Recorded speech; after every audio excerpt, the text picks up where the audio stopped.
Hello friends, welcome to Day Trader Telugu and good evening. Sensex 256 points gain అయ్యి 85,170 దగ్గర close అయితే Nifty 64 points gain అయ్యి for the first time 26,004 దగ్గర close అయింది. 26 mark above close అయింది. whereas bank Nifty 133 points gain అయ్యి 54,102 దగ్గర close అయింది. వాల్టి మార్కెట్ ఒక ప్రైస్ యాక్టివిటీ ఓపెనింగ్ మంచి gap down Nifty both bank Nifty అన్నిట్లోనూ అక్కడి నుంచి కొంచెంసేపు డౌన్ అవుతూ అక్కడి నుంచి ఆల్మోస్ట్ 11:45 12 o'clock నుంచి వన్ డైరెక్షనల్ గా మార్కెట్ అప్ సైడ్ అయితే మూవ్ అయింది. సేమ్ ప్యాటర్న్ బ్యాంక్ నిఫ్టీ అయితే from the morning gap down opening from the support నుంచి కూడా వన్ డైరెక్షనల్ గా అప్ సైడ్ మూవ్ అవుతూ డే హైస్ దగ్గర both Nifty and bank Nifty ఇవాళ ఎండ్ అయింది. ఇన్ఫాక్ట్ చెప్పాలంటే నిఫ్టీకి అయితే all time high closing bank నిఫ్టీకి కూడా nearly all time high closing ఇవాళ మార్కెట్ లో మనం చూసాం. So markets all time high దగ్గర ఉన్నాయి. వెరాజ్ మిడ్ అండ్ స్మాల్ క్యాప్స్ ఏమో రెడ్ లో ఉన్నాయి. మోస్ట్లీ పోర్ట్ఫోలియో స్టాక్స్ అయితే ఇవాళ పెద్దగా పెరుగుండో లేదు నా పోర్ట్ఫోలియో పాజిటివ్ గా ఉంది అనే వాళ్ళు ఎవరైనా ఉంటే చెప్పండి కామెంట్ సెక్షన్ లో. బికాస్ ఇవాళ మోస్ట్ ఆఫ్ ద పోర్ట్ఫోలియోస్ అయితే రెడ్ లోనే ఉన్నాయి. నాకు తెలిసి మన వాళ్ళు ఎక్కువగా mid and small cap space లో ఉంటారు కాబట్టి ఎక్కువ ఇన్వెస్ట్మెంట్ చేస్తూ ఉంటారు కాబట్టి most of the portfolios because of small and mid cap space ఇవాళ వస్తున్న ఫాల్ మిడ్ క్యాప్ స్పేస్ లో 0.6%, స్మాల్ క్యాప్ స్పేస్ లో 0.4% వస్తున్న ఫాల్ తో మోస్ట్లీ రెడ్ లోనే ఉండాలి. ఒకవేళ మీది గ్రీన్ లో ఉంటే అది గ్రీన్ లో రావడానికి ఏ స్టాక్ ఇన్ఫ్లుయెన్స్ చేసింది, హైయెస్ట్ గా పెరిగిన స్టాక్ నేమ్ ని కూడా మెన్షన్ చేయండి. So that small and mid cap space లో వీక్ ఎన్విరాన్మెంట్ ఉంటున్నప్పుడు కూడా ఏది స్ట్రాంగ్ గా ఉంది మన పోర్ట్ఫోలియోస్ లో మన వాళ్ళ పోర్ట్ఫోలియోస్ లో అన్నది మన వాళ్ళందరికీ ఒక ఐడియా వస్తుంది. ఇవాళ వీక్ గా పర్ఫార్మ్ చేసిన సెక్టార్స్ ఐటీ సెక్టార్ వీక్ గా పర్ఫార్మ్ చేసింది. పిఎస్యు బ్యాంక్స్ వీక్ గానే ఉన్నాయి. ఎఫ్ఎంసీజీ ఆటో స్టాక్స్ ఇవాళ వీక్ గా ఉంటాయి. Public sector stocks energy reality metal financial space కొంత స్ట్రాంగ్ గా ఉంది. ఫ్రెండ్స్ ఇది ఇంపార్టెంట్ థింగ్ మీకు ఒక్కసారి గుర్తు చేయాలనుకుంటున్నాను. సెబీ వాళ్ళు హ్యుండై మోటార్ రిలేటెడ్ గా ఐపీఓ అయితే క్లియర్ చేశారు. ఇది నేను ఐపీఓ గురించి మాట్లాడాలని కాదు, వీళ్ళు $3 billion ఐపీఓ గా మార్కెట్ లోకి రావడానికి ప్రయత్నిస్తున్నట్లయితే అప్డేట్స్ అయితే కనిపిస్తూ ఉన్నాయి. $3 billion IPO primary market issuance లో ఇది one of the big IPO. I think big IPO అనేది వన్ ఆఫ్ ద కాదు. Because LIC I think $2.7 billion గా హైయెస్ట్ ఎవర్ ఐపీఓ గా లిస్టింగ్ లో 2022 లో మనకి మార్కెట్ లో లిస్ట్ అయింది. దీని తర్వాత ఇప్పుడు హ్యుండై $3 billion ఐపీఓ గా మార్కెట్ లోకి రానుంది. ఎందుకు ఇది నేను మీకు గుర్తు చేస్తున్నా అంటే మీకు గుర్తుంటే ఎల్ఐసి టైంలో కానీ or most of the IPOs ఎప్పుడైనా ఎక్కువ బజ్ ఉంటుంది అనుకోండి, ఐపీఓస్ ది ఎక్కువ డబ్బులు కావాలనుకోండి, ఆ టైంలో స్టాక్ మార్కెట్ లో రీటైలర్స్ అంత ఎక్కువగా ఇన్వెస్ట్మెంట్ చేయరు. బికాస్ ఐపీఓస్ లో మంచి డబ్బులు వచ్చేస్తుంది కదా, లిస్టింగ్ లోనే మంచి గెయిన్స్ వస్తాయి కదా అని స్టాక్ మార్కెట్ లో వాళ్ళ ఇన్వెస్ట్మెంట్స్ ని తగ్గించి ఐపీఓ లో హోల్డ్ చేసి పెడతారు. ఐపీఓస్ ఎప్పుడైతే ఫండ్ రిలీజ్ అయిపోతుందో మళ్ళీ మార్కెట్స్ ఆ ఫండ్స్ ని త్రూ రీటైలర్స్ పొందుతున్న ప్రయత్నం అయితే రీసెంట్ టైమ్స్ లో చూస్తున్నాను. In simple terms big IPOs market లోకి వస్తున్న most of the times, not every time but most of the times market లో రీటైలర్స్ యొక్క పార్టిసిపేషన్, రీటైలర్స్ యొక్క సపోర్ట్ ఐపీఓ కంప్లీట్ అయ్యి డబ్బులు రిలీజ్ అయ్యేంత వరకు లోలో ఉంటుందన్న విషయాన్ని అయితే మనం గుర్తుంచుకోవాలి. సో ఎయిదర్ మనకి డిఐఎస్ మ్యూచువల్ ఫండ్ సపోర్ట్ అయినా కావాలి, ఆర్ ఎఫ్ఐఎస్ ఒక సపోర్ట్ అయినా రావాలి. వీళ్ళిద్దరి దగ్గర సపోర్ట్ లేకపోతే ఈ బిగ్ ఐపీఓస్ క్లోజ్ అయ్యేంత వరకు పర్టికులర్ గా ఈ ఐపీఓస్ అనౌన్స్మెంట్ వస్తే చూసారా, అప్పటి నుంచి మార్కెట్ లో కొంత uncertainty because of retailers interest in the IPOs మనకి మార్కెట్ రిలేటెడ్ గా ప్రైమరీ మార్కెట్ పరంగా సెకండరీ మార్కెట్ పరంగా stock market secondary market primary market అంటే ఐపీఓస్. సో ఐపీఓస్ రిలేటెడ్ గా ప్రైమరీ మార్కెట్ పరంగా ఉంటున్న ఇంట్రెస్ట్ తో సెకండరీ మార్కెట్ పై రీటైలర్స్ ఒక ఇంట్రెస్ట్ తగ్గుతుందన్న విషయాన్ని కూడా మనం గుర్తుంచుకోవాలి. నాట్ ఓన్లీ హ్యుండై, స్విగ్గీ ఐపీఓని కూడా సెబీ వాళ్ళు క్లియర్ చేశారు. ప్రాబబుల్ స్విగ్గీ నవంబర్ లో రావడానికి ఛాన్స్ ఉంది ఐపీఓ. సో దాని రిలేటెడ్ ఇంట్రెస్టింగ్ డేటా ఉంది జొమాటోతో చేసిన కంపారిజన్ మార్కెట్ అనాలిసిస్ లో చూద్దాం. కమింగ్ టు మార్కెట్ వ్యూ, ఇవాళ మార్కెట్ క్లోజ్ అవుతున్న విధానంతో కూడా యాజ్ ఆఫ్ నో మార్కెట్ అయితే వీక్ గా ఉన్నట్లయితే మనకి చెప్పట్లేదు కదా major indices. And coming to FI activity, cash లో వాళ్ళ దగ్గర నుంచి స్ట్రాంగ్ బయింగ్ కనిపించట్లేదు, ఇన్ఫాక్ట్ సెల్లింగ్ ఏ ఉంది. అండ్ ఎఫ్ఐఎస్ ఒక ఫ్యూచర్స్ యాక్టివిటీలో కూడా పెద్ద చేంజ్ లేదు. స్టిల్ వాళ్ళు 72% నెట్ లాంగ్స్ ని మార్కెట్ లో హోల్డ్ చేస్తున్నారు. బిగ్ ఈవెంట్స్ కూడా ఏం లేవు మార్కెట్ లో, ఇది మనం అబ్జర్వ్ చేయాలి. ఇదేదో బిగ్ థింగ్ జరుగుతుంది అనేలా. ఇంపాక్ట్ అయితే కొంత డల్ గానే ఉంది, ఈవెంట్స్ ఒక ఇంపాక్ట్ అయితే డల్ గానే ఉంది. కమింగ్ టైమ్స్ లో యూఎస్ ఎలక్షన్స్ తప్పించి మేజర్ ఈవెంట్స్ ఏం లేవు. బికాస్ ఫెడ్ వాళ్ళు ఎలాగో వడ్డీ రేట్లు కట్ చేస్తారని మార్కెట్ లో ఎక్స్పెక్టేషన్స్ ఉన్నాయి. 25 ఫిక్స్ లేదు 50 basis points కట్ చేస్తూ డేటా అంతా నార్మల్ గా ఉంటాయి. జాబ్స్ డేటా, ఇన్ఫ్లేషన్ డేటా ఇవన్నీ కూడా నార్మల్ గా ఉంటాయి, ఎక్స్పెక్టెడ్ లానే ఉంటాయి. 50 basis point కట్ సర్ప్రైజ్ అయితే ఇస్తుంది. బట్ ఇప్పుడు ఫెడ్ రిలేటెడ్ గా ఉంటున్న ఈవెంట్స్ అన్ని కూడా మార్కెట్ లో ఫ్యాక్టర్ అయిపోయాయి కాబట్టి నెక్స్ట్ కమింగ్ బిగ్ ఈవెంట్ ఇది మనం అలర్ట్ గా ఉండాలనుకునే ఒక థింగ్ అయితే నాకు ప్రెసెంట్ మార్కెట్ లో కనిపించట్లేదు. కమింగ్ టైమ్స్ లో ఉంటే మీకు డెఫినెట్ గా అప్డేట్ చేస్తాను. And like we're discussing before, అంటే మనం ముందు నుంచి మాట్లాడుకుంటున్నట్లే మార్కెట్ మనం అనుకున్నట్లు కాదు. మార్కెట్ లో వస్తున్న ఫండ్స్ ని బట్టి లిక్విడిటీని బట్టి మూవ్ అవుతుంది, ఈవెన్ మనకి కంఫర్ట్ ఉన్నా లేకపోయినా. సో కాబట్టి మార్కెట్ మనకి వీక్ గా ఉందని through fund flow liquidity dry up అయి బుల్స్ కంటే మీన్స్ మార్కెట్ ని పైకి తీసుకువెళ్ళాలి, బై చేయాలి, ఇంకా బై చేయాలనుకునే వాళ్ళకంటే ఇది ఓవర్ వాల్యూడ్ అయింది, మార్కెట్ ఇంకా కిందకి రావాల్సిందే అనుకునే వాళ్ళు ఎక్కువై మార్కెట్ ఇంపార్టెంట్ లెవెల్స్ బ్రేక్ అయి బిలో క్లోజ్ అవ్వనంత వరకు కూడా పర్సనల్ గా నేను మార్కెట్ ని అగేనెస్ట్ గా ట్రెండ్ కి అగేనెస్ట్ గా చూడట్లేదు. ఇది మీకు రీసెంట్ టైమ్స్ నుంచి రిపీటెడ్ గా చెప్తూ వస్తున్నాను. If in case market up side కి వస్తూ 26,250 నేను ఇది ఒక ఇంపార్టెంట్ రెసిస్టెన్స్ గా అయితే చూస్తున్నా, అది కూడా బ్రేక్ చేసి అప్ సైడ్ కి వెళ్ళి క్లోజ్ అయిందంటే దెన్ అప్పుడు నేను చూసే ఇంపార్టెంట్ లెవెల్ ప్రెసెంట్ 25,500 నుంచి 25,800 కి చేంజ్ చేసుకుంటాను. But as of now market with retailer support strong గా రీసెంట్ టైమ్స్ లో అప్ సైడ్ అయితే మూవ్ అవుతుంది. ఫ్రెండ్స్, ఇలా మార్కెట్ లో ఉంటున్న ఎంటైర్ డేటాని అనాలిసిస్ చేస్తూ వీడియోని ఇలా మీ ముందుకు తీసుకురావడానికి మేం పెడుతున్న ఎఫర్ట్స్ మీకు వాల్యుబుల్ గా అనిపిస్తూ ఉంటే మన వీడియోని తప్పకుండా లైక్ చేయండి. First Ease My Trip or Easy Trip planners గురించి మాట్లాడుకోవాలి. స్టాక్ ఇవాళ ఒక పాయింట్ లో 25% దగ్గరగా కూడా పడింది. ఫైనలీ 15% రెడ్ లో ఎండ్ అవుతుంది. దీని రిలేటెడ్ గా ఉంటున్న మేజర్ రీజన్ ఈ కంపెనీ ప్రమోటర్ అయిన నిశాంత్ పిటి గారు తనకు సంబంధించిన వాటాలో నుంచి 8.5% దగ్గరగా వాటాని సెల్ చేయడానికి ప్రయత్నిస్తూ ఉండడం, సుమారుగా 622 crore విలువ చేసే వాటాని సెల్ చేయడానికి ప్రయత్నిస్తూ ఉండడం ఇవాళ స్టాక్ లో ఇంతటి ఫాల్ బ్యాక్ ఉంటున్న ఇంపార్టెంట్ రీజన్. అండ్ ఇన్ఫాక్ట్ ఇవాళ మల్టిపుల్ బ్లాక్ డీల్స్ అయితే జరిగాయి. ఇవాళ ప్రాబబుల్లీ తను సెల్ చేస్తున్న స్టేక్ రిలేటెడ్ గానే అయిండొచ్చు. రీసెంట్ గా quarterly ended Q1 FY25 data ప్రకారం నిశాంత్ పిటి గారి కంపెనీలో 28.13% వాటాని హోల్డ్ చేస్తున్నారు. సో ఇప్పుడు సుమారుగా 8% అబోవ్ నియర్లీ 8.5% వాటాని సెల్ చేసిన తన దగ్గర ఇంకా కూడా 19.5% కి పైగానే వాటా ఉంటున్నట్టు. బట్ ఫర్ మీ కన్సర్న్ అంతా ప్రమోటర్ సేల్ చేస్తున్న వాటా రిలేటెడ్ గా కాదు, ట్రావెల్ ఇండస్ట్రీ రిలేటెడ్ గా హై గ్రోత్ అండ్ ఇన్వెస్ట్మెంట్ కి ఆపర్చునిటీ ఉంటున్నా వీళ్ళు రీసెంట్ టైమ్స్ లో ఇతర వెర్టికల్స్ లోకి డైవర్సిఫై అవుతున్నారన్న దాని రిలేటెడ్ గా ఎక్కువ కన్సర్న్స్ మార్కెట్ లో అయితే వ్యక్తం అవుతున్నాయి. ఈవీ బస్ మ్యానుఫాక్చరింగ్ రిలేటెడ్ గా 200 crores ఇన్వెస్ట్మెంట్ చేయబోతున్నారని ఇలా అప్డేట్స్ చేశారు. అండ్ 90 crores తో మెడికల్ టూరిజం రిలేటెడ్ గా కూడా ఉంటున్న బిజినెస్ ని అక్వైర్ చేయబోతున్నట్లు కూడా అప్డేట్స్ చేశారు. సో ఇలా ట్రావెల్ రిలేటెడ్ గా కోర్ బిజినెస్ ఉంది. EV bus manufacturing research and development related గా డైవర్సిఫై చేస్తున్నారని కొన్ని వీక్స్ బ్యాక్ వస్తున్న అప్డేట్. అండ్ రీసెంట్ అప్డేట్ అయితే మెడికల్ టూరిజం రిలేటెడ్ గా కూడా 90 crore ఇన్వెస్ట్మెంట్ చేస్తున్నారని అప్డేట్స్. అండ్ ఈ సేమ్ టైమ్ లో ఇప్పుడు ప్రమోటర్ తన వాటాని భారీ మొత్తంలో అమ్ముతూ ఉండడం మార్కెట్ లో కన్సర్న్స్ అయితే ఇవాళ స్ట్రాంగ్ గా వ్యక్తం అయ్యాయి. సో ఏదైనా చూడాలి మరి మేనేజ్మెంట్ వచ్చేది కామెంటరీ దీని రిలేటెడ్ గా చేస్తారని. యూజువల్ గా కోర్ బిజినెస్ రిలేటెడ్ గా ఫోకస్ షిఫ్ట్ అవుతూ డైవర్సిఫికేషన్ వైపు వెళ్తూ ఉండడం, ప్యారలల్ గా కంపెనీ ప్రమోటర్ స్టేక్ సేల్ చేయడం అయితే ఇవాళ స్టాక్ రిలేటెడ్ గా ఇంతటి బిగ్ ఫాల్ కి మేజర్ కన్సర్న్స్ లా మనం చూడాలి. నెక్స్ట్ డెల్టా కార్ప్ గురించి మాట్లాడుకోవాలి. ఫ్రెండ్స్, వీళ్ళకి క్యాసినోస్ రిలేటెడ్ గా ఉంటున్న బిజినెస్ తో పాటు హాస్పిటాలిటీ రంగంలోనూ బిజినెస్లు ఉన్నాయి అండ్ రియల్ ఎస్టేట్ రంగంలోనూ బిజినెస్లు ఉన్నాయి. వీళ్ళు ఏం చెప్తున్నారంటే ఇప్పుడు ఈ హాస్పిటాలిటీ అండ్ రియల్ ఎస్టేట్ రంగంలో ఉంటున్న వీళ్ళ బిజినెస్ ని కొత్త కంపెనీగా ఫామ్ చేసి డెల్టా పెన్లాండ్ ప్రైవేట్ లిమిటెడ్ అనే కంపెనీగా ఫామ్ చేసి అది మార్కెట్ లో లిస్ట్ చేస్తారంటున్నారు. దీని కారణంగా వాల్యూ అన్లాక్ అవుతుందని, బికాస్ హాస్పిటాలిటీ రియల్ ఎస్టేట్ రంగానికి ఇవ్వాల్సిన వాల్యుయేషన్ డిజైర్డ్ వాల్యుయేషన్ ప్రెసెంట్ కంపెనీలో ఇంక్లూడ్ కాలేదని. కాబట్టి ఎవరెవరు డెల్టా కార్ప్ లో ఒక స్టాక్ ని హోల్డ్ చేస్తున్నారు కమింగ్ టైమ్స్ లో ఒక కొత్త కంపెనీగా మార్కెట్ లోకి వచ్చి లిస్ట్ అవుతున్న డెల్టా పెన్లాండ్ ప్రైవేట్ లిమిటెడ్ అనే కంపెనీలో కూడా ఒక స్టాక్ వస్తుందని డెల్టా కార్ప్ వాళ్ళు వాళ్ళ బిజినెస్ డీమర్జర్ రిలేటెడ్ గా అనౌన్స్మెంట్ అయితే చేశారు.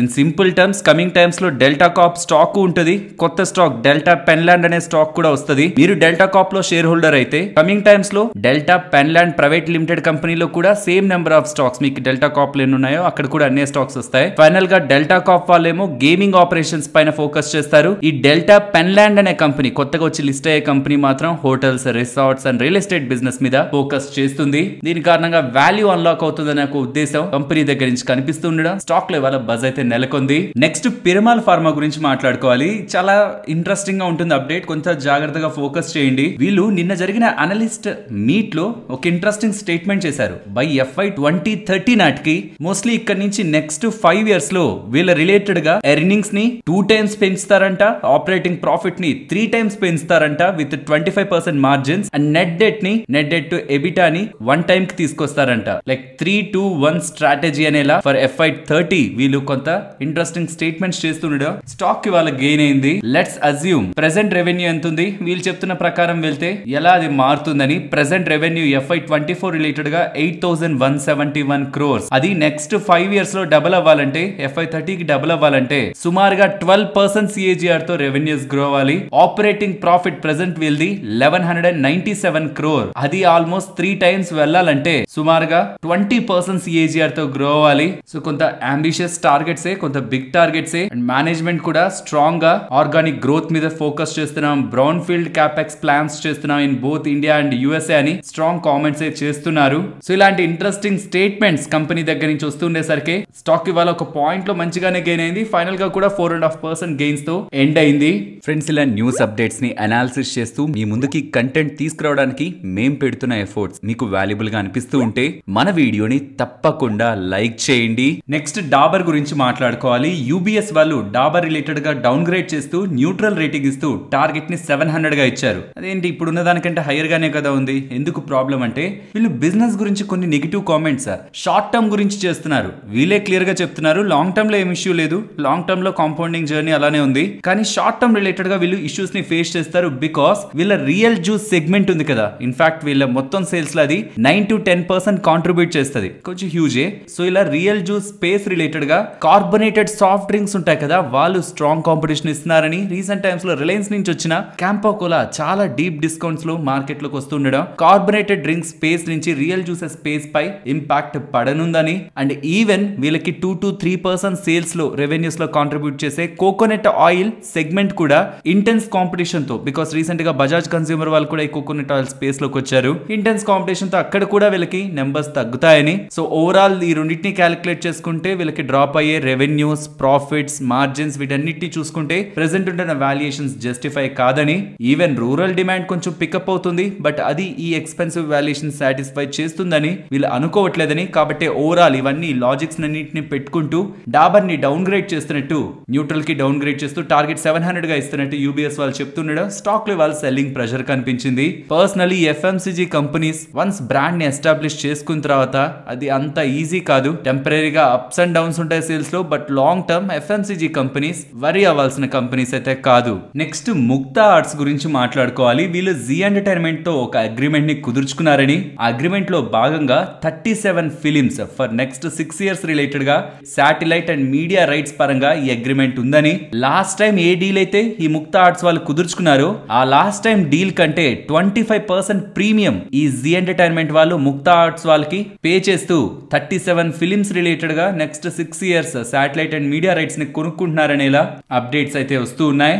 నెక్స్ట్ ఎమరాల్డ్ ఫైనాన్స్ గురించి మాట్లాడుకోవాలి. వీళ్ళు retail and MSME lending related గా బిజినెస్ చేసే చిన్న ఫైనాన్స్ కంపెనీ, మళ్ళీ చెప్తున్నాను చాలా చిన్న కంపెనీ. వీళ్ళు జీఈ ఇన్ఫో సిస్టమ్స్ వాళ్ళతో టైఅప్ అయి ఎర్లీ వేజ్ యాక్సెస్ ప్రోగ్రామ్ లో భాగంగా జీఈ ఇన్ఫో సిస్టమ్ ఎంప్లాయీస్ కి సర్వీస్ ని అందించనున్నారనేలా అప్డేట్స్ అయితే కనిపిస్తున్నాయి. ఎర్లీ వేజ్ యాక్సెస్ అంటే ఏంటి? యూజువల్ గా సాలరీ ప్రతి నెల ఒక డేట్ ను పడుతుంది కదా, కానీ ఒకవేళ ఈ లోపు ఎప్పుడైనా డబ్బులు అవసరమైంది అనుకోండి, లెట్స్ సే ఒక 10 days వర్క్ చేశాడు ఎంప్లాయ్, తర్వాత తనకి డబ్బులు అవసరమైంది అనుకోండి, బయట ఎక్కడైనా అధికమైన లోన్స్ తీసుకునే బదులు, ఏదైనా హై ఇంట్రెస్ట్ లోన్స్ తీసుకునే బదులు ఎమర్జెన్సీ టైంలో 10 days వర్క్ చేశాడు కాబట్టి ఆ 10 days కి సంబంధించిన సాలరీని తన నీడ్స్ ని బట్టి తీసుకునే అవకాశం ఉంటుంది. సో అలా ఈ జీఈ ఇన్ఫో సిస్టమ్స్ రిలేటెడ్ గా ఎంప్లాయీస్ ఎవరైతే ఉంటారో వాళ్ళకి వాళ్ళు పనిచేసిన రోజుల్ని బట్టి ముందుగానే సర్టైన్ డే కంటే ముందుగానే, పే డే కంటే ముందుగానే సాలరీని ప్రొవైడ్ చేసేలా వీళ్ళు టైఅప్ అయ్యారనేలా అప్డేట్స్. స్టాక్ ఇవాళ అప్పర్ సర్క్యూట్ లో క్లోజ్ అయింది.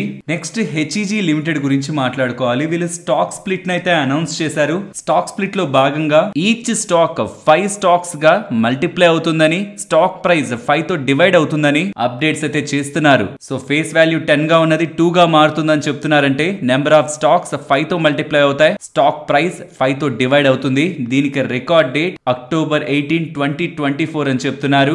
ఫ్రెండ్స్ యాక్చువల్లీ September 20నే మనకి దీని రిలేటెడ్ గా అనౌన్స్మెంట్ వచ్చింది, బట్ ఇవాళ రికార్డ్ డేట్ ని వీళ్ళు అనౌన్స్ చేశారు. నెక్స్ట్ జీ మీడియా కార్పొరేషన్ గురించి మాట్లాడుకోవాలి. స్టాక్ ఇవాళ స్ట్రాంగ్ గా గెయిన్ అయింది. దీనికి వినిపిస్తున్న ప్రధానమైన రీజన్ వీళ్ళ బోర్డ్ September 27th అంటే నెక్స్ట్ ఇంకొక 2 days లో వీళ్ళ బోర్డ్ మీటింగ్ ని కండక్ట్ చేసి ఫండ్ రైజింగ్ రిలేటెడ్ గా డెసిషన్స్ తీసుకుంటారని, ప్రాబబులీ స్టాక్స్ ని ప్రైవేట్ ప్లేస్మెంట్ లోనో QIP లోనో పెద్ద వాళ్ళకి ఇష్యూ చేసి ఫండ్స్ ని రైజ్ చేసి బిజినెస్ గ్రో చేసుకుంటారనేలా మార్కెట్ లో ఉంటున్న ఎక్స్పెక్టేషన్స్ స్టాక్ ని వాళ్ళ ఇంతలా మూవ్ అయ్యేలా చేశాయి. యూజువల్ గా ఏమవుతుందంటే పెన్నీ స్టాక్స్ లో కొంచెం బజ్ కనిపించిన రీటైలర్స్ ఒక ఇంట్రెస్ట్ స్ట్రాంగ్ గా కనిపిస్తుంది. ఎప్పుడు గుర్తుంచుకోండి, QIPs, ఈ ఫండ్ రైజర్స్ ఏవైనా సరే స్టాక్ ని ఫస్ట్ ఇనిషియేట్ చేస్తాయి, ఎందుకంటే ఈ ఫండ్స్ తో నెక్స్ట్ బిజినెస్ అంతా మారిపోతుంది. పర్టికులర్ గా ఈక్విటీని డైల్యూట్ చేసి ఫండ్స్ ని రైజ్ చేస్తున్నప్పుడు వాళ్ళు ఏం వడ్డీ కట్టాల్సిన అవసరం లేదు కాబట్టి ఏమాత్రం దాంతో మంచి బిజినెస్ ని క్రియేట్ చేయగలిగిన షేర్ హోల్డర్స్ కి వాల్యూ ఉంటుంది. బట్ ఆ ఫండ్స్ కానీ మిస్యూజ్ అయి ప్రాపర్ గా యూటిలైజ్ కాకపోతే బిజినెస్ పరంగా, misuse in the sense business లోనే ప్రాపర్ రిటర్న్స్ రాని దగ్గర వాళ్ళు ఇన్వెస్ట్మెంట్స్ చేసిన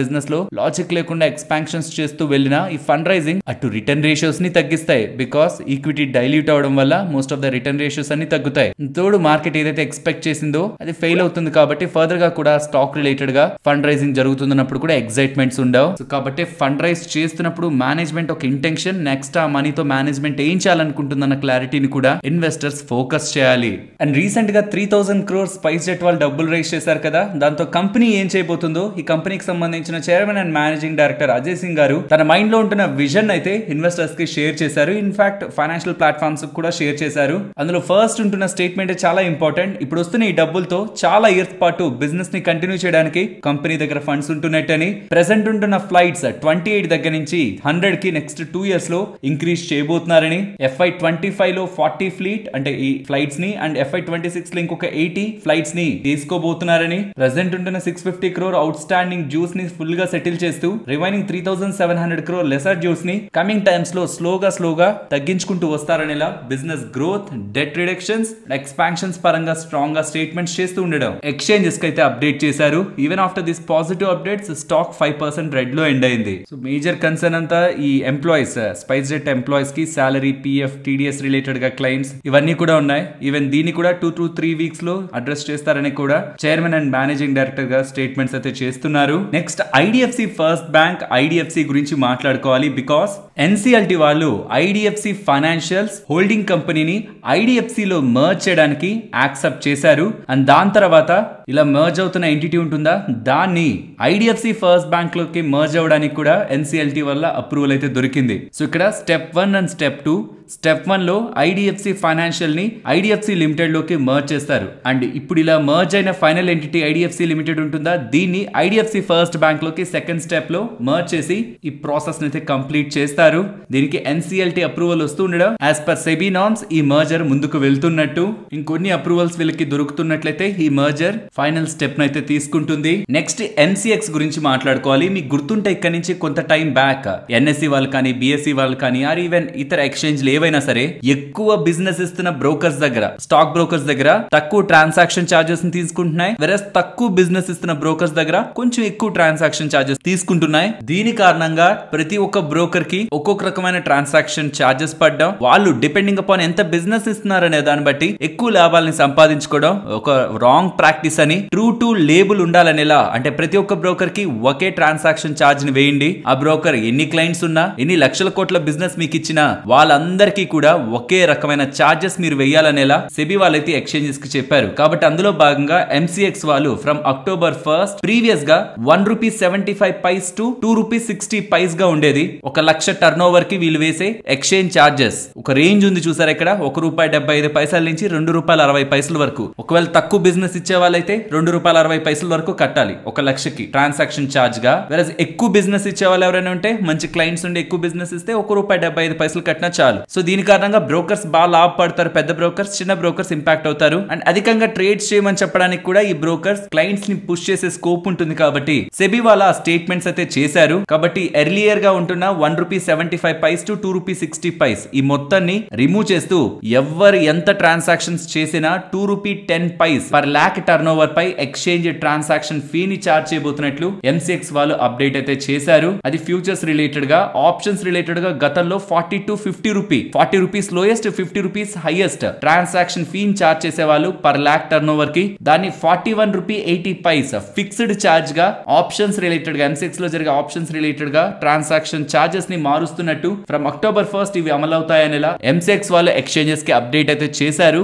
నెక్స్ట్ కేఈసీ ఇంటర్నేషనల్ గురించి మాట్లాడుకోవాలి. వీళ్ళు 870 crore విలువ చేసే క్యూఐపీ ని లాంచ్ చేసినట్లు అప్డేట్స్ అయితే కనిపిస్తున్నాయి. ₹955 పర్ షేర్ లెక్కన 870 crores రైజ్ చేయడానికి స్టాక్స్ ని బిగ్ ఇన్స్టిట్యూషనల్ ప్లేయర్స్ కి ఇస్తూ ఫండ్ రైజింగ్ ఉంటుందనేలా డేటా కనిపిస్తుంది. అండ్ ఇలా వస్తున్న డబ్బులు 870 crores తో వీళ్ళ అప్పులు తగ్గించుకొని జనరల్ అండ్ కార్పొరేట్ పర్పస్ కి యూజ్ చేస్తారనేలా అప్డేట్స్ కనిపిస్తూ ఉన్నాయి. ఇన్ఫాక్ట్ హెచ్డిఎఫ్సి లైఫ్ వాళ్ళు కూడా September 27th బోర్డ్ మీటింగ్ ని కండక్ట్ చేసి క్యాపిటల్ రైజ్ రిలేటెడ్ గా, ఫండ్ రైజ్ రిలేటెడ్ గా డెసిషన్ తీసుకుంటారు ఇస్తారని చెప్తున్నారు. నెక్స్ట్ జిలెట్ ఇండియా గురించి మాట్లాడుకోవాలి. వీళ్ళకి సంబంధించి బంగ్లాదేశ్ లో బిజినెస్ ఉంది కదా, ఆ బంగ్లాదేశ్ లో వీళ్ళ బిజినెస్ ని మార్కెట్ లోకి తీసుకెళ్తున్న డిస్ట్రిబ్యూటర్ ఈ జిలెట్ ఇండియా వాళ్ళకి ఉంటున్న డీల్ ని ఆ డిస్ట్రిబ్యూటర్ ఒప్పందాన్ని అయితే టర్మినేట్ చేసుకోవడం జరిగింది. ఆల్మోస్ట్ 2% దగ్గరగా సేల్స్ బంగ్లాదేశ్ లో జరిగే టోటల్ సేల్స్ ఓవరాల్ జిలెట్ ఇండియాలో 2% దగ్గరగా ఉంటాయి. ఈ FY24 లో వీళ్ళు పోస్ట్ చేసిన డేటా ప్రకారం. ఆబ్వియస్లీ ఇది కొంత నెగిటివ్ ఇంపాక్టే, బట్ అంత బిగ్ నెగిటివ్ ఇంపాక్ట్ అయితే కాదు. నెక్స్ట్ శారదా ఎనర్జీ గురించి మాట్లాడుకోవాలి. వీళ్ళకి ఛత్తీస్గఢ్ ఎన్విరాన్మెంట్ కన్జర్వేషన్ బోర్డు దగ్గర నుంచి వీళ్ళ కోల్ మైన్ కెపాసిటీని ఎక్స్పాండ్ చేసుకోవడానికి కావాల్సిన అప్రూవల్ అయితే లభించింది. గేర్ పాల్మా కోల్ మైన్ రిలేటెడ్ గా ప్రొడక్షన్ కెపాసిటీని 1.44 మిలియన్ టన్ పర్ యానం నుంచి 1.68 మిలియన్ టన్ పర్ యానం కి ఇంక్రీజ్ చేసేందుకు ఎన్విరాన్మెంటల్ క్లియరెన్స్ బోర్డు దగ్గర నుంచి అప్రూవల్ లభించినట్టు వీళ్ళు అప్డేట్స్ అయితే చేస్తున్నారు. నెక్స్ట్ కార్ ట్రేడ్ టెక్ గురించి మాట్లాడుకోవాలి. నిన్న హైడెల్ ఇన్వెస్ట్మెంట్ వాళ్ళు అంటే వార్బర్గ్ పింకస్ ఉన్నారు కదా, ఒక ప్రైవేట్ ఈక్విటీ ప్లేయర్, వాళ్ళకి సంబంధించిన సంస్థ అనమాట. వాళ్ళు ఈ కంపెనీలో 8.6% దగ్గరగా వాటాని సెల్ చేయడం జరిగింది. ఇది వాళ్ళకి సంబంధించిన ఎంటైర్ వాటా. ఇది ఒక క్లీన్ అవుట్ ట్రేడింగ్, అందుకే స్టాక్ ఇవాళ పాజిటివ్ గా రియాక్ట్ అయింది. సో ఏదైతే వాళ్ళు రిలేటెడ్ గా సెల్లింగ్ స్టేక్ ఉందో మొత్తాన్ని సెల్ చేశారు for 375 crores open market transaction ఇది. మరి ఎవరు బై చేశారని చూస్తే మిరాయ్ అసెట్ వాళ్ళు ఉన్నారు కదా, మ్యూచువల్ ఫండ్ వాళ్ళు 6.4% వాటా కొంటున్నట్లు కనిపిస్తుంది. ఇంట్రెస్టింగ్, బిగ్ మ్యూచువల్ ఫండ్ ఎక్కువ మొత్తంలో వాటానే కొంటున్నట్లు డేటా అయితే అప్డేట్ అవుతూ ఉంది. ప్రాబబ్లీ ఇది ఒక రీజన్ అయి ఉండొచ్చు స్టాక్ ఇవాళ గెయిన్ అవడానికి కూడా. మిరాయ్ వాళ్ళు 6.4% వాటాని కొన్నారని. Famous investor and asset management business లో ఎప్పటి నుంచో ఉంటున్న మనీష్ గారు ఇవాళ ఇన్వెస్టర్స్ రిలేటెడ్ గా కొంచెం ఇంట్రెస్టింగ్ కామెంట్స్ చేస్తున్నారు. వీళ్ళ రిలేటివ్స్ లో ఎవరు అట ఆల్మోస్ట్ 74 years ఉంటున్నా సరే ఏ స్మాల్ క్యాప్స్ ఇంకా బెటర్ గా పెరుగుతాయనే ఉత్సాహాన్ని ఎక్కువగా చూపిస్తున్నారని, చాలా మంది రీసెంట్ టైమ్స్ లో వచ్చిన వాళ్ళు బేర్ మార్కెట్ ని చూడలేదని, బేర్ మార్కెట్ లో స్మాల్ క్యాప్స్ మిడ్ క్యాప్స్ ఎక్కువగా కరెక్ట్ అవుతాయని, కాబట్టి మొత్తం పోర్ట్ఫోలియోని స్మాల్ క్యాప్స్ లో మిడ్ క్యాప్స్ లో పెట్టేయకండి అని, లార్జ్ క్యాప్స్ లో 75%, మిడ్ క్యాప్స్ లో 20%, స్మాల్ క్యాప్స్ లో 5% పెట్టమని, సో దట్ ఏదైనా మేజర్ ఫాల్ వచ్చినప్పుడు మీ పోర్ట్ఫోలియోస్ అంత ఇంపాక్ట్ అవ్వవని. అండ్ ప్రెసెంట్ యూఫోరియా ఎలా ఉందంటే మెజారిటీ ఆఫ్ రీటైలర్స్ అందరూ కొన్ని స్టాక్స్ నే ఫోకస్ చేస్తున్నారు. ఇండియాలో top 3 volume stocks Yes bank, Idea, Vodafone Idea and Suzlon అని. అవి మంచివో చెడ్డవో నేను చెప్పాలనుకోవట్లేదు, కానీ వాటికంటే ఇంకా మంచి స్టాక్స్ బోల్డ్ ఉన్న రీటైలర్స్ ప్రైస్ రిలేటెడ్ గా అది ఎంత చిన్నదైతే అందులో ఎక్కువ ఇంట్రెస్ట్ ని చూపించడం, సడన్ గా మారుతూ ఉంటే అది ఒక స్పెక్యులేషన్ లో వాటిల్లో ఎంటర్ అయి బయటకు వస్తూ ఉండడం ఇన్వెస్టర్స్ కి మంచిది కాదని, స్మాల్ క్యాప్స్ 60 to 80% దగ్గరగా కూడా పడచ్చని, ఫాల్ కి ప్రిపేర్డ్ గా ఉంటేనే స్మాల్ క్యాప్స్ లో ఉండమని, లేదంటే అంత రిస్క్ మీరు హోల్డ్ చేయలేరు అనుకుంటే మిడ్ ఆర్ ఇంకా చెప్పాలంటే ఎక్కువ సేఫ్ ఉండాలంటే లార్జ్ క్యాప్స్ లో ఉండమని, 75% లార్జ్ క్యాప్స్ కి 20%, మిడ్ క్యాప్స్ కి 5%, స్మాల్ క్యాప్స్ కి ఇవ్వమనేలా మనీష్ గారు అయితే ఇవాళ CNBC వాళ్ళకి ఇస్తున్న ఎక్స్క్లూజివ్ ఇంటర్వ్యూలో తన ఒపీనియన్ అయితే షేర్ చేశారు. ఇది ఎందుకు నేను మీ దగ్గరకు తీసుకొస్తున్నానంటే తను చెప్తున్న దాంట్లో ఈ చిన్న చిన్న స్టాక్ ప్రైస్లు ఉంటాయని ఎక్కువ మంది దానికి అట్రాక్ట్ అవుతుండడం ఒక కన్సర్న్ లా కనిపిస్తుంది ప్రెసెంట్ మార్కెట్ లో. రెండవది డిఫెన్స్ స్టాక్ లో పెరుగుతున్నప్పుడు మొత్తం అందరూ మిగతా వదిలేశారు, డిఫెన్స్ సైడ్ వెళ్ళారు. ఇప్పుడు డిఫెన్స్ కొంచెం ఫాలో అవుతూ వేరే స్పేస్ లో వస్తున్నప్పుడు అవి ఎప్పుడైతే పెరిగిపోతున్నాయి వాటి వెనక పరిగెడుతూ ఉంటాం, మళ్ళీ అవి పడుతూ ఇంకొకరు పెరుగుతున్నా అంటే మళ్ళీ వాటి వెనక పరిగెడుతూ ఉంటాం. ఇది ఏది చేసింగ్ గేమ్ కాదని, అంటే ఒక సెక్టార్ ని చేస్ చేసుకుంటూ వెళ్ళడం ఇన్వెస్ట్మెంట్ కాదని, మీరు ఏ సెక్టార్ లో ఉంటున్నా లాంగ్ టర్మ్ లో అందులో ఫండమెంటల్ గా మంచి కంపెనీస్ ని సెలెక్ట్ చేసుకుంటే సైకిల్స్ అన్ని టర్న్ అవుతూ వెళ్తున్నా మీరు వెల్త్ ని క్రియేట్ చేసుకోవచ్చని, కాకపోతే దానికి పేషెన్స్ కావాలని, ఇలా ఒక దాంట్లోంచి ఒక దాంట్లోకి జంప్ చేస్తూ ఉంటే అది మీ పోర్ట్ఫోలియో రిటర్న్స్ ని డామేజ్ చేయడానికి స్కోప్ ఉంటుందని ఇలా కూడా తన ఎక్స్పీరియన్స్ ని షేర్ చేస్తూ ఉండడం బిగినర్స్ కి యూజ్ అవుతుందని అయితే ఇన్ఫర్మేషన్ మీ ముందుకు తీసుకొస్తున్నాను. అండ్ మిమ్మల్ని అడగాలనుకుంటున్న క్వశ్చన్, మీరు ఒక స్టాక్ ని బై చేస్తున్నప్పుడు ఆ స్టాక్ ప్రైస్ మిమ్మల్ని ఇంపాక్ట్ చేస్తుందా? అంటే 1000, 2000, 3000 ఉన్నా సరే ఫండమెంటల్ గా మంచి కంపెనీ అయితే మీరు కొంటారా? లేదు ఇంకొక వైపు 40 రూపీస్, 70 రూపీస్, 20 రూపీస్ లో స్టాక్ ప్రైస్ మీకు అట్రాక్టివ్ గా కనిపిస్తుందా? వాల్యుయేషన్స్ కాకుండా స్టాక్ ప్రైస్ కి ఎక్కువ ప్రాధాన్యత ఇస్తారా అనేది, కొత్తగా స్టాక్ మార్కెట్ లోకి వచ్చిన వాళ్ళు కొంత అనుభవం ఉంటున్న వాళ్ళు కూడా మీ బిహేవియర్ ఎలా ఉంటుంది స్టాక్ ప్రైస్ పరంగా అన్నది వీలైతే కామెంట్ సెక్షన్ లో షేర్ చేయండి. ఎయిర్టెల్ వినియోగదారులకి ఒక శుభవార్త, ఇవాళ నైట్ నుంచి ఎయిర్టెల్ వినియోగదారులందరికీ కూడా AI powered spam messages or call detection solutions అయితే యాక్టివేట్ అవ్వనున్నాయనేలా కంపెనీ మేనేజ్మెంట్ అయితే చెప్తూ ఉంది. ఇది ఎలా యూజ్ చేసుకోవాలి, ఇదే యాప్ ని ఇన్స్టాల్ చేసుకోవాలా అవసరం లేదు. ఇది ఏ యాప్ లేకుండా కూడా ఎయిర్టెల్ యూజర్స్ అందరికి కాల్ వస్తున్నప్పుడు ఒకవేళ వస్తున్న కాల్ సస్పీషియస్ అయితే, స్పామ్ కాల్ అయితే అక్కడ ఒక బ్యానర్ లో స్పామ్ కాల్ అని ఎలా పడుతుందని, అదే మెసేజెస్ లో వచ్చిన మెసేజ్ లో కూడా అది స్పామ్ మెసేజ్ అని పడుతుందని, ఇది artificial intelligence AI powered network solution అని, ఇప్పటి వరకు సక్సెస్ఫుల్ గా 100 మిలియన్ పొటెన్షియల్ స్పామ్ కాల్స్ ని, 3 మిలియన్ పొటెన్షియల్ స్పామ్ మెసేజెస్ ని ఎవ్రీడే ఇది సస్పెక్ట్ చేసి చాలా వరకు స్పామ్ కాల్స్ మెసేజెస్ బాగానే పడకుండా పీపుల్ ని అలర్ట్ చేసిందని ట్రయల్ బేసిస్ లో. సో దట్ ఇప్పుడు ఇది అందరికీ అందుబాటులోకి తీసుకొచ్చేలా because almost per day 1.5 billion messages and 2.5 billion calls దగ్గరగా ఈ టెలికాం కంపెనీస్ హ్యాండిల్ చేస్తూ ఉంటుంది. ఇప్పుడు వీటన్నిటికీ అప్లై అయ్యేలా ఇవాళ నైట్ నుంచి ఇది యాక్టివ్ అవ్వబోతుందని అండ్ విత్ టైం ఇది ఇంకా పవర్ఫుల్ అయి ఏ ఇతర యాప్ ఒక నీడ్ లేకుండా ఏవి స్పామ్ కాల్స్ ఏవి స్పామ్ మెసేజెస్ అని తెలుసుకునే నెట్వర్క్ ని వీళ్ళు ఏఐ పవర్డ్ మోడల్ తో డెవలప్ చేసినట్లు ఎయిర్టెల్ వాళ్ళు చెప్పడం అండ్ ఇవాళ నుంచి ఇది లైవ్ అవుతుందనేలా అఫీషియల్ కమ్యూనికేషన్ ని కూడా షేర్ చేస్తున్నారు.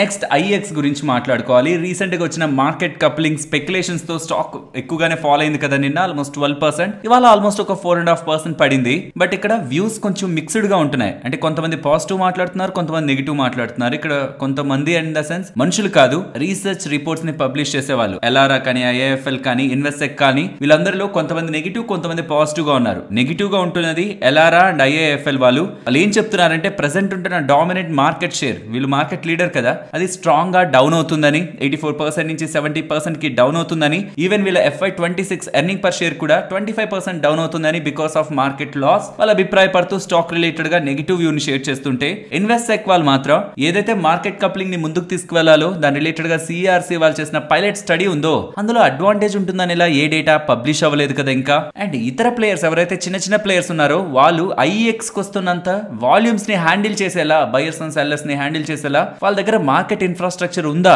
డెవలప్ చేసుకుంటారేమో ఫ్యూచర్ లో, బట్ ప్రెసెంట్ ఉందా అది హ్యాండిల్ చేయడానికి అనేలా క్వశ్చన్ మార్క్స్ అని రైజ్ చేస్తూ ఇలా వస్తున్న డిప్ ఒక ఆపర్చునిటీ అనేలా ఐఎక్స్ గురించి పాజిటివ్ స్టేట్మెంట్స్ అయితే చేస్తున్నారు.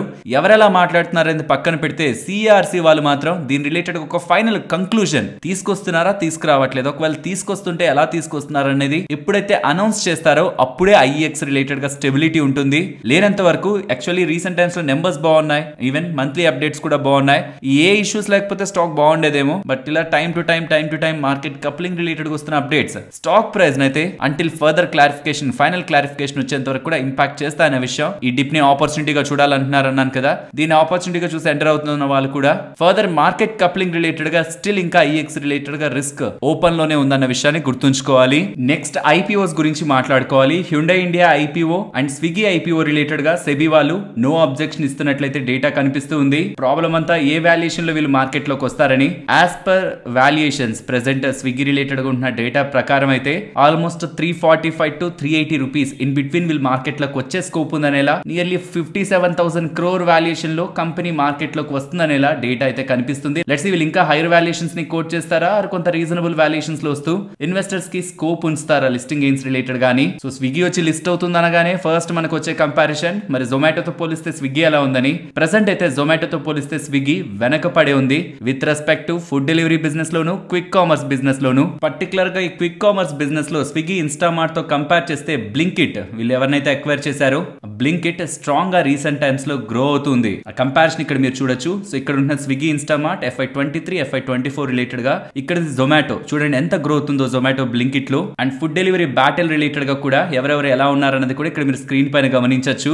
వన్స్ ఈ డేటా అంతా కూడా వాళ్ళు ఏ వాల్యుయేషన్ లో వస్తున్నారన్న తర్వాత ఫర్దర్ మాట్లాడుకుందాం ఎలాంటి ఆపర్చునిటీ ఉంది Swiggy with respect to Zomato అని. అలాగే హ్యుండై ఐపీఓ రిలేటెడ్ గా కూడా సెబీ వాళ్ళు క్లియర్ చేయడం జరిగింది, అది కూడా కమింగ్ డేస్ లో ఐపీఓకి రానుంది. నెక్స్ట్ నిఫ్టీ అలాగే bank Nifty support and resistance. Nifty related గా ఉన్న కన్సాలిడేషన్ బ్రేక్ అయి క్లియర్ గా క్లోజ్ అయినట్లు కనిపిస్తుంది. బట్ ఇది ఫేక్ బ్రేక్అవుటా కాదా అనేది తెలుసుకోవాలి, బికాస్ 3 o'clock వచ్చిన బ్రేక్అవుట్ ఇది. సో లెట్స్ సీ రేపు మార్కెట్ ఒకవేళ ఈ జోన్స్ అబోనే ఉంటే మాత్రం టువర్డ్స్ 26,140 అండ్ 26,260 మార్కెట్ మూవ్ అయ్యే ప్రయత్నం అయితే చేస్తుంది. ఇక్కడ నుంచి డౌన్ సైడ్ 25,870 అది బ్రేక్ అయితే 25,760 ఇంపార్టెంట్ సపోర్ట్స్ గా అయితే కనిపిస్తున్నాయి. Coming to bank Nifty important support ఇప్పుడు ఇవాళ తీసుకుంది కానీ ప్రీవియస్ గా ఉంది కానీ 53,770 అది బ్రేక్ అవనంత వరకు మార్కెట్ రిలేటెడ్ గా ట్రెండ్ అప్ సైడ్ ఎక్స్పెక్ట్ చేయొచ్చు టువర్డ్స్ 54,260 అబో 54,660. ఒకవేళ ఇది బ్రేక్ అయి డౌన్ సైడ్ కి వస్తే 53,370 బిలో 53,40 మేజర్ సపోర్ట్స్ గా కనిపిస్తున్నాయి. అండ్ మార్కెట్ రిలేటెడ్ గా డైరెక్షనల్ గానే మార్కెట్ మూవ్ అవుతుంది కాబట్టి రేంజ్ రిలేటెడ్ గా డిస్కస్ చేయాలనుకోవట్లేదు. మరొక ఇంట్రెస్టింగ్ వీడియోతో నేను మళ్ళీ మీ ముందుకు వస్తాను. అంతవరకు టేక్ కేర్,